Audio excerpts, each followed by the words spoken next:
This is some more recent work that's been done in the lab of Dr. Hingorani, where we've been trying to develop some novel biosensors for the dynamic mapping of the chemistry and biophysics of PDA.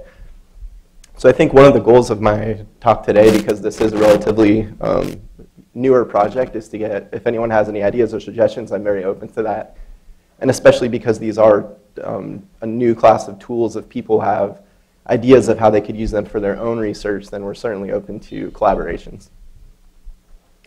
So I think this, I don't want to belabor these points, they've been made very eloquently throughout today, but the pancreas tumor microenvironment is known to play a key role during tumor genesis and disease progression.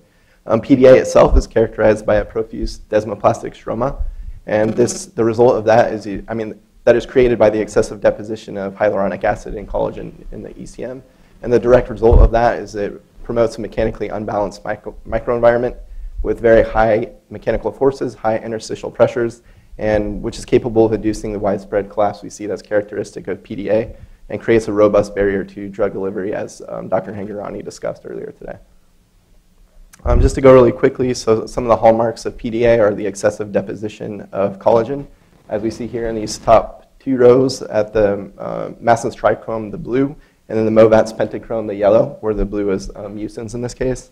And what the Hingorani lab, and I'm especially interested in, is looking at hyaluronic acid. And we see excessive levels of that at all stages of disease progression, from pan-ends up to metastasis in mice as well as in humans. And that's accompanied by elevated levels of activated fibroblasts, as seen here for alpha SMA. So one of the questions I'm really interested in and what I think about quite often as I'm doing work with Dr. Hingorani is if we can revert to a mechanically more normal phenotype by targeting some of the specific mechanisms that drive aberrant forces in the ECM. And our favorite target of choice is hyaluronic acid, and we think that is one of the primary mechanisms through which we get these aberrant forces in PDA. This was discussed earlier, but it kind of sets the rationale for a lot of the subsequent work that I'll be discussing, so just to go over it really quickly.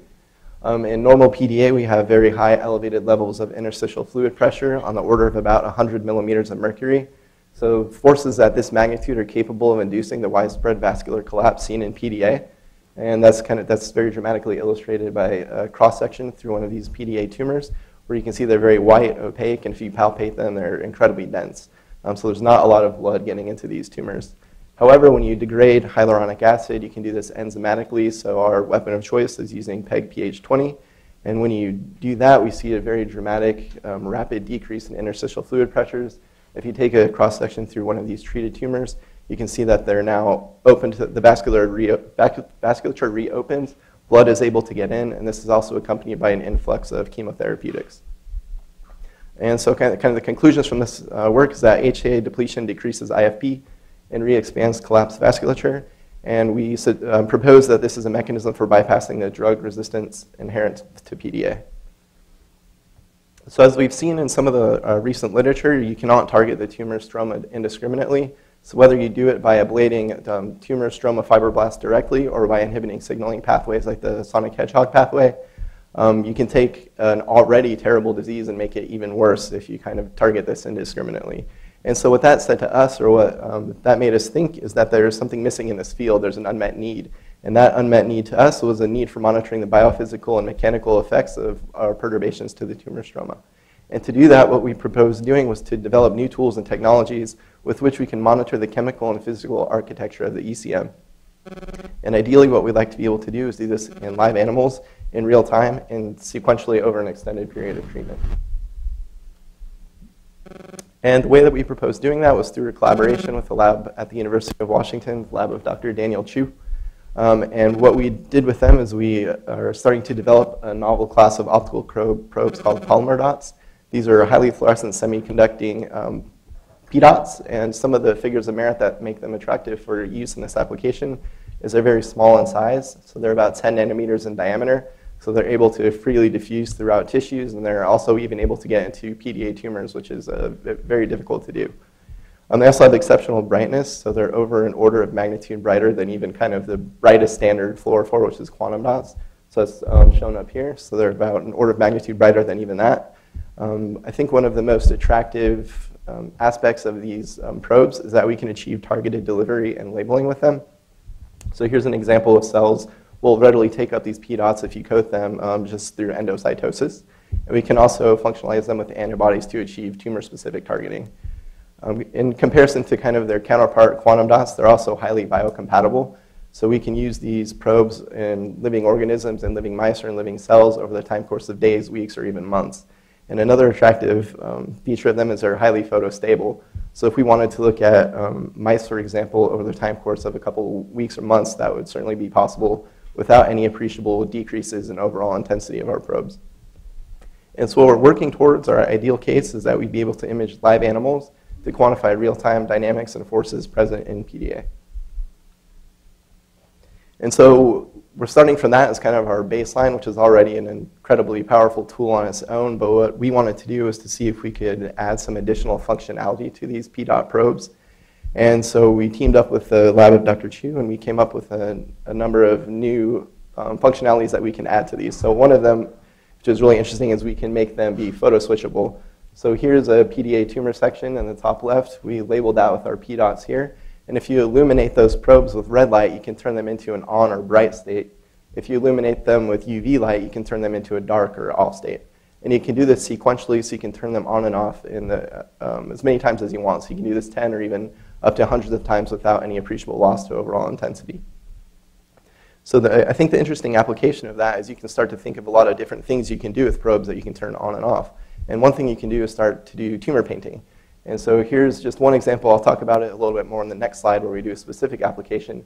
But you can label your tumor section again. You can turn all of your probes off into the dark state, select out a very specific region of interest, illuminate that with red light, turn only that specific region of interest on, then digest your tissue and select out a very precise region of interest down to a cellular specific level. Another class of probes that's been developed are probes that are sensitive to pH.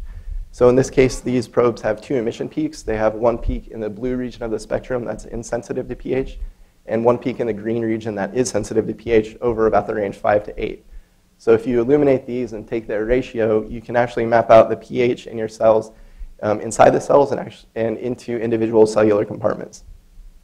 Another class of probes that's just been developed in the last week or two, we just obtained these, are probes that are sensitive to oxygen levels. So these Pdot probes, if you introduce increased levels of oxygen, it linearly decreases the fluorescence intensity from your probes. So what we hope people to do is get these oxygen-sensitive probes into our tumors and look at a differential levels of oxygen present within them. Another class, this one might be a little bit more optimistic, but I think it was really an interesting one and would be very powerful, is to develop pressure sensors which are going to serve as tension or compression sensors. So we take pairs of our complementary pairs of our Pdot probes that are going to have emission profiles that are sensitive to their proximity to one another. So as they move closer and further apart, they get brighter or dimmer. And then the hypothesis, or what we think is going to happen here, is that we have a flexible linker in between them with a well-known stiffness. So we can use DNA, peptides, or polymers. And then as we expose them to conditions of high pressure, as you would see in PDA, it's going to push them closer together.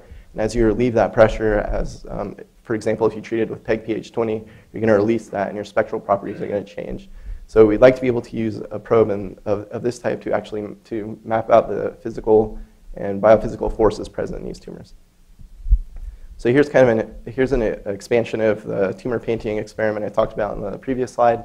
So here again, we have a tumor cross-section. This was incubated with our photo-switchable Pdots. So to start this experiment, we turn them all off into the dark state. So we illuminate them with UV light.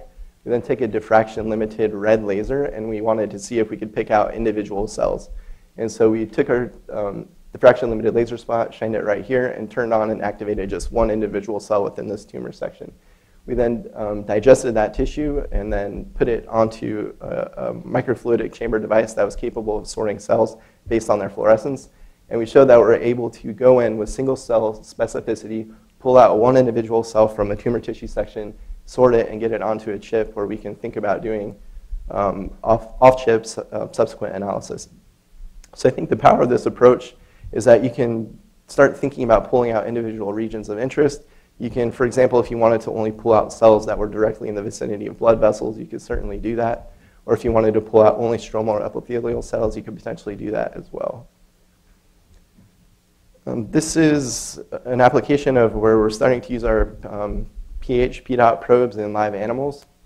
So this plot is showing what I was talking about earlier, where in the blue region of the spectrum, around 400 nanometers, you can see that as you decrease pH, the intensity of that peak stays the same.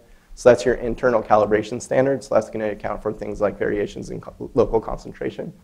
And then you have your other peak around 525 nanometers in the green region of the spectrum that's going to decrease in intensity with decreasing pH levels. So from that type of data, you can generate a calibration curve, and you can use that for when you're using your Pdots in an in vivo setting. And so one of the early experiments that we did is we took our pH biosensors and we directly injected them into subcutaneous tumors. And kind of not unexpectedly, we found that there weren't any differences. There are no large appreciable differences between the pH and what we see for xenograft and what we see from muscle tissue. And we think we attribute that to the hypervascular nature of these xenografts being very leaky, so them not fully recapitulating with what we might expect for a KPC tumor, where we'd expect to see a decreased pH. Was not necessarily unexpected. But the next experiment we have to do is to go ahead and start doing this in live animals and KPC mice as well. So these are relatively easy experiments to do with existing conventional microscopy techniques. Because the tumor is right at the surface of your tissue, right at the surface of your skin. So you don't need to do any advanced imaging. But if you want to image like a KPC tumor, for example, that becomes much more difficult. So I think we have some ways to get around that. And we have some good ideas. And I think I'll talk about that towards the end of the talk as kind of the future work and direction that we're moving in. So we've also been expanding the potential toolbox for our Pdot probes. So we're able to change the spectral properties of them. So we now have probes that emit in the blue, green, red, orange, yellow, and near infrared region of the visible spectrum. We can also directly conjugate them with any number of antibodies that you might be interested in, so you can achieve tumor-specific or cellular-specific labeling. We can also change the surface functionality relatively easily, including the charge. And we've also generated a class that are pegylated. So we think this is going to further increase their biocompatibility and increase how long they enter the circulation. And we also have another class that are capable of utilizing streptavidin in biotin chemistry. So far I've only shown you some examples where we've looked at cells in vitro or tumor tissue sections. So one of the big challenges when you want to start imaging large organs like PDA tumors are that organs are optically opaque and they're difficult to image in 3 dimensions, which is why typically we can only look at thin sections at a time. And so one approach that we've used to get around this is using a modified clarity approach where we can do optical clearing of whole tumors. And the basic way this works, in just the really short version, is you take your tumor and you embed it with a hydrogel. You then cross-link that hydrogel, and then you undergo a series of clearing steps. And at the end of that, you essentially remove all of the lipids from your tissue. And you can see the before and after here. So the lipids are primarily responsible for inducing all of the light scattering that limits how deep into your tumors that you can image. So here's the before of a PDA tumor. So you can see it's optically opaque. You can't see through it at all. So if you wanted to look at this type of a tumor with like conventional confocal or 2-photon microscopy, you'd be limited to the low end of maybe 100 or 200 microns. After you clear your tissue and you remove all those lipids and you do this clarity technique, we're now capable of imaging up to the scale of millimeter depths. So currently with this method, we're able to image with confocal and 2-photon microscopy up to about 1 millimeter pretty easily, but we have some ideas where we think we can push that even further. And we're working towards a goal of mapping out whole organ architecture at millimeter depths. And we've also been able to demonstrate and show that this technology is compatible with Pdot labeling as well as the use of antibodies. So here's just one quick example of a Z projection of one of these tumors that had been clarified and imaged with a nonspecific membrane label. And here's a Z stack through one of those, so you can see what it looks like. So I think the important thing to note here is you don't get any drop-off in fluorescence intensity as you go through this tissue, and you also don't see any loss of or decrease in resolution. So what we're hoping to do is to get to the point where we can label these with antibodies and map out specific features of the ECM and pair it with what we already have for our PDOS and do whole organ studies and measurements. So here's one example of what we're moving towards, what we're capable of doing. So what we like to do is quantification of the three-dimensional structure of stromal elements. So here was one thing that we're interested in, we're pursuing studying, is looking at neurons. So this is an antibody that stands for GFAP. And we imaged this in one of our cleared pancreas tumors. And what we saw was we could resolve this. We can look at the nerves and vasculature throughout our tumors. And by using our clarity technique, we can map them out in 3 dimensions. And what we started to do is develop some new algorithms and techniques and methods where we can not only visualize them, but we can go in and start quantifying a lot of these specific parameters. And we can look at their area, their length, their straightness, and their volume. And I think the real power of this technique is we're going to be able to quantify and look at those values before and after stromal intervention. So for example, we'd be able to look at tumor vasculature before and after treatment with PEG-PH20, and we can directly quantify and visualize exactly what's happening to the blood vessels in that system. So I just put this one in recently. It's still relatively new, but there was a really good question this morning for Dr. Hingorani, so I wanted to emphasize that we're also very interested in the idea in designing algorithms and techniques where we can extract additional features from the ECM. So I think one of the questions is not only how much HA is present, but also what is the nature of the HA. And so we've tried to develop a number of ways where we can describe it. So in our own hands and our own experience, as you're looking through these slides and you look at PDA or normal or different stages of disease, qualitatively you can start to see differences, like things just look a little bit different, whether it's how linear they are, the waviness of the HA, where it's localized relative to epithelial and stromal cells, and where the possible cell of origins is you can see it visually, but it's very difficult to quantify in any meaningful way. So we're trying to go back and look at these and figure out if we can quantify these in a meaningful way. And we've started to make progress with that. So currently we can quantify HA levels. We can quantify the intensity, the orientation, as well as the persistence. We can extract out features to count the number of cells and look at the cell types. We can also look at the hyaluronic association, so how close or far they are from the epithelial compartment or from stromal cells. And so what we'd like to be able to do is utilize this technology and go in and actually define ECM features before and after treatment. So the main question that we want to get at is, what are the actual important characteristics here? Is it only the amount of HA present, or is it the nature of the HA that also plays an important role? And so ideally what we'd like to be able to do is to move all these experiments that have kind of been validated and tested in an in vitro setting with live cells and tissue tumor sections, and we'd like to be able to look at PDA in a KPC mouse model. And one of the early questions that we asked was, is it even possible for these Pdot probes to get into a PDA tumor? And so one experiment that we did was we took an aliquot of Pdots. We did a tail vein injection, and we waited 20 minutes to 2 hours, and then we harvested all the organs, and we just wanted to see where exactly do these probes go. So I've spent a lot of time telling you about how difficult it is to get things inside these tumors, but kind of, at least a little bit surprisingly to me, it looks like the size and surface chemistry of these Pdots do allow them to circumnavigate some of the defense mechanisms of PDA, and they are able to get into these tumors.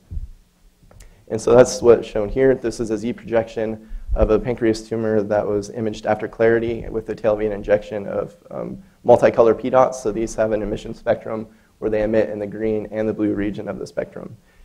So now that we've started to validate, we're feeling a lot more comfortable with our probes. We've developed a nice library of functionality for them. We'd like to start moving into live animals, and the way that we propose doing that is with the use of the pancreas imaging window. So we have obtained these are currently being machined in the machine shop at the University of Washington. So we have a couple of prototypes that we're going to start using. The basic idea is you insert these, surgically implant these into the abdomen, and you mount the pancreas against the cover slip. And then if you do this correctly, you can image animals on the order of every couple of days up to every couple of weeks or every few months. So what we'd like to be able to do is use our Pdots, use our different probes, combine that with these pancreas imaging windows, and then do some stromal interventions and map out the chemical and biophysical properties in this system. I think this is going to be a little bit tricky, so hopefully I'll be back at PancWest in 2018, and we'll have some results not only with this in vitro setting, but we'll also have some results in mapping out these properties in live animals as well. And so just quickly in conclusion, to summarize, the PDA tumor microenvironment is a dense and complex mixture of cellular and extracellular constituents. HA is a primary determinant of resistance to perfusion, diffusion, and convection of small molecule therapeutics. In the literature, recent experience has suggested, however, that the stroma cannot be targeted indiscriminately to achieve benefit. So it looks like not all stromal targets have been created equally. So you have to be very careful and directed in which targets you choose and how you go about approaching targeting them. So I hope that's something we'll be able to shed more light on in the near future. And we present ultra-bright Pdots as an attractive tool for mapping the chemical and physical environment of PDA and providing real-time information before and after stromal perturbations.